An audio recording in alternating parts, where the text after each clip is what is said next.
کیونکہ خداوند متعال نے یہ چاہا ہے، اس کا ارادہ یہ ہے کہ بس یہ 14 ہستیاں اگر کسی کے سامنے سجدہ ریز ہوں تو وہ صرف خدا ہو، غیر خدا کے سامنے یہ کبھی نہ جھکیں۔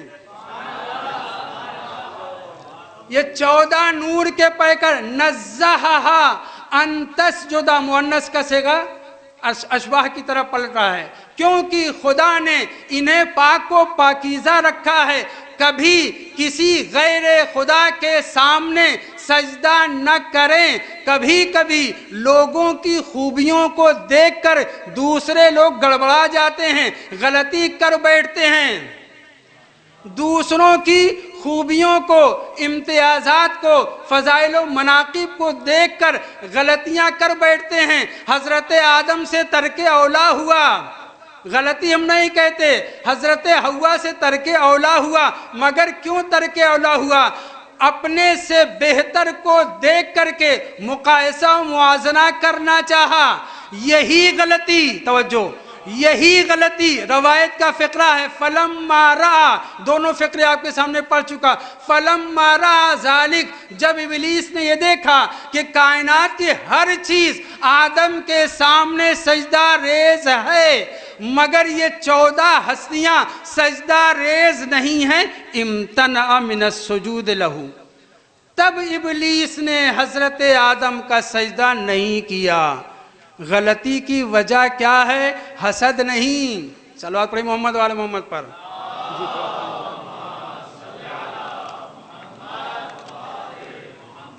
میں نہیں کہہ رہا ہوں، روایت کا فقرہ آپ کے سامنے پڑھ رہا ہوں۔ امتنع من السجود لذالک، جب اس نے یہ دیکھا ٹھیک ہے کائنات کی ہر چیز سجدہ کر رہی ہے مگر یہ 14 ہستی، 14 نورانی پیکر یہ حضرت آدم کا سجدہ نہیں کر رہے ہیں، اور اسے یہ بھی پتا ہے، امام اس کے اقوال کو، کلام کو نقل کریں، اسے یہ بھی پتا ہے کہ کیوں نہیں سجدہ کر رہے ہیں، کیونکہ اللہ نے انہیں پاک و پاکیزہ قرار دیا ہے کہ کسی غیر خدا کے سامنے نہ جھکیں۔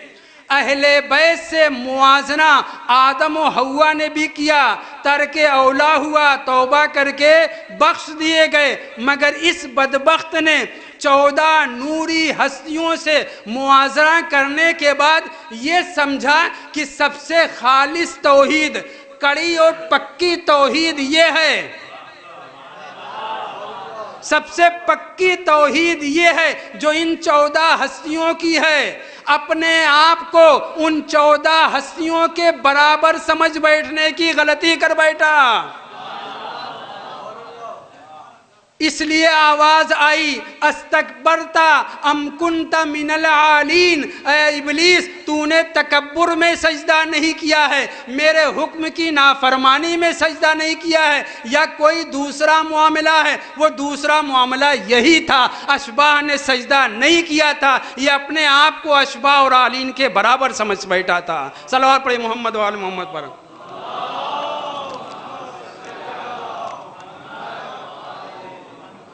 ان 14 انوار میں بہت توجہ سے سنیے گا، اشباہ کا لفظ استعمال ہوا ہے، ان 14 انوار میں 13 انوار جب حضرت آدم کی صلب میں آئے تب حضرت باری تعالیٰ کا حکم سجدہ ہوا۔ 8ویں امام فرماتے ہیں آدم اس لائق نہیں تھے کہ ان کو قبلہ بنایا جاتا، آدم اس لائق نہیں تھے کہ مقربین فرشتے، سادات ملائکہ جبریل، میکائیل، اسرافیل، اسرائیل اور دیگر مقرب فرشتے حضرت آدم کا سجدہ کرتے۔ ٹھیک ہے انبیاء افضل ہیں، رسول افضل ہیں ملائکہ سے، لیکن امام رضا علیہ السلام نے فرمایا لِكَوْنِنَا فِي صُلْبِهِ، کیونکہ روح پھونکنے کے ساتھ خداوند متعال نے ہم 13 معصومین کے نور کو جناب آدم علیہ السلام میں پیوست کر دیا تھا، اس لیے حضرت آدم کو قبلہ بنایا گیا۔ صلوات پڑھیں محمد وآل محمد پر۔